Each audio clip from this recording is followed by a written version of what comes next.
بخاری میں آتا ہے جب نبی علیہ السلام کی وفات ہوئی تو حضرت عمر نے تلوار نکال دی کہ میں اس کی گردن کاٹ دوں گا جو کہے گا کہ نبی علیہ السلام فوت ہو گیا۔ ان کا یہ عقیدہ تھا کہ جس طرح موسیٰ علیہ السلام 40 دن کے لیے کوہ طور پہ گئے، نبی علیہ السلام بھی ڈورمنٹ پوزیشن میں چلے گئے، واپس آ جائیں گے، کیونکہ انہوں نے نبی علیہ السلام سے سنا تھا کہ رومن اور پرشین امپائر گرے گی، تو وہ یہ فورس ہی کرتے تھے ابھی تو کسرا کی جنگیں ہم نے لڑی نہیں ہے، تو حضور اس سے پہلے کیسے دنیا سے جا سکتے ہیں؟ لیکن اللہ نے تو آپ کو پروفٹ بنوانا تھا نا، کہ آپ کے جانے کے بعد فتوحات کروانی تھی تاکہ پتہ چلے کہ پیچھے اللہ کھڑا ہے۔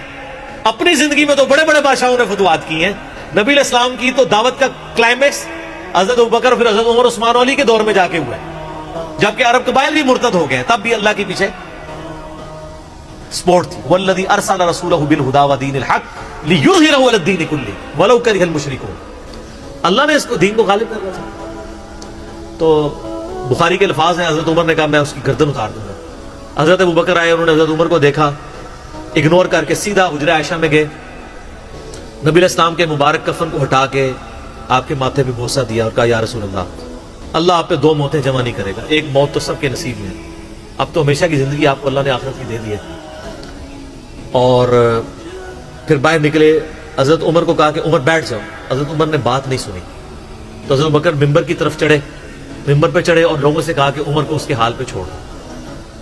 حدیث کے الفاظ ہیں کہ لوگ حضرت بکر کا ریگارڈ باقی اصحاب سے زیادہ کرتے تھے، حضرت عمر کو تنہا چھوڑ کے لوگ حضرت ابوبکر کی طرف متوجہ ہو گئے۔ پہلے وہ جو سارا میلہ ان کے گرد لگا تھا شفٹ ہو،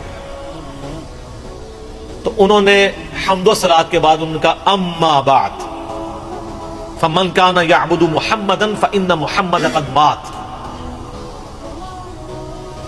سر کلیجے پہ کتنا بڑا پتھر رکھا ہوگا حضرت بکر نے جملہ بولتے ہوئے کہ جو محمد کی عبادت کرتا تھا وہ جان لے کے محمد کو موت آ گئی ہے۔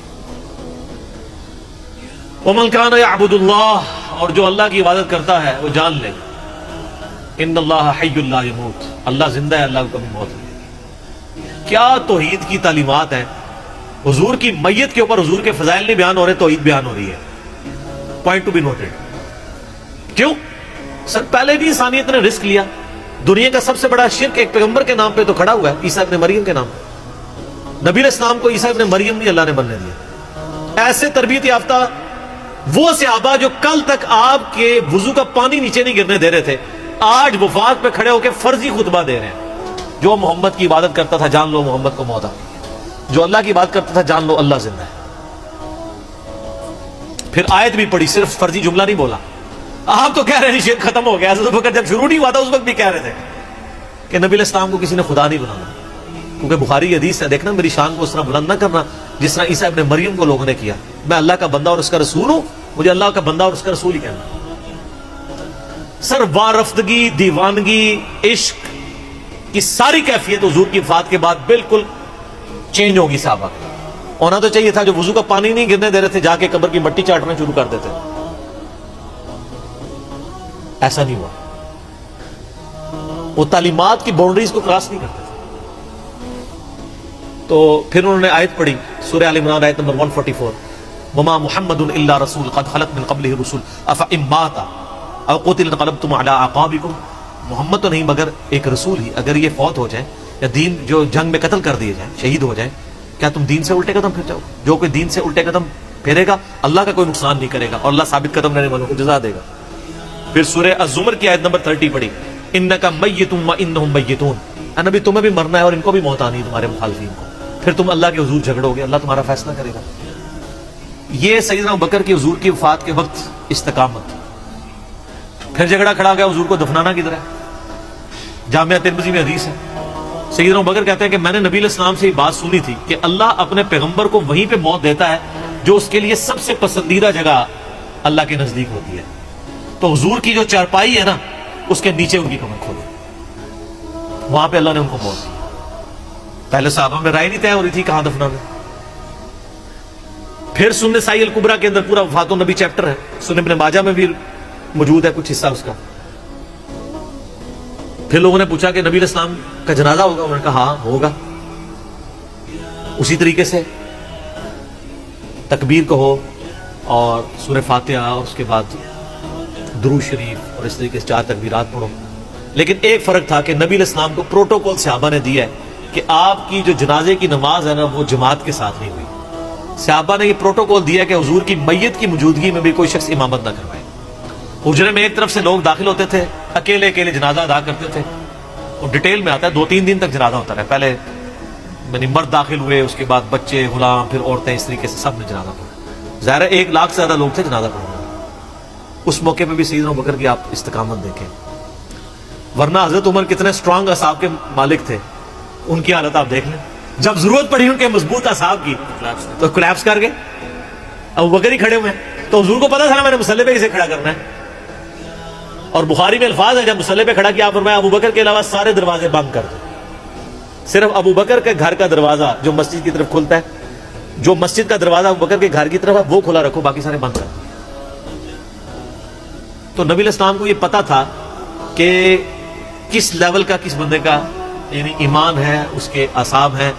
اور بخاری کے الفاظ ہیں جب حضرت بکر نے خطبہ دیا, حضرت عمر کہتے ہیں میرے پاؤں میرا بوجھ نہیں اٹھا سکے, اور مجھے یقین آ گیا کہ حضور فوت ہو چکے.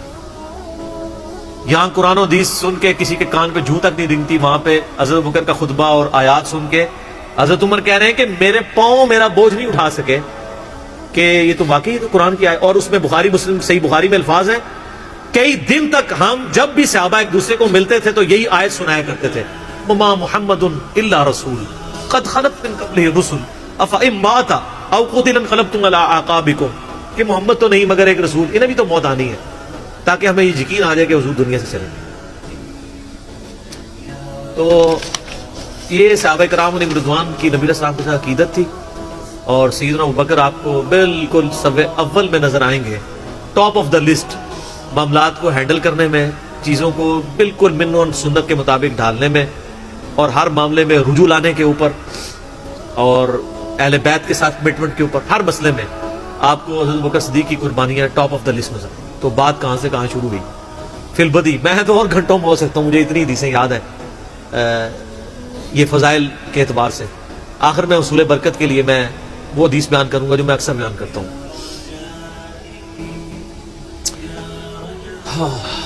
عبداللہ بن عباس رضی اللہ تعالیٰ عنہ کہتے ہیں, بخاری اور مسلم دونوں میں ہے,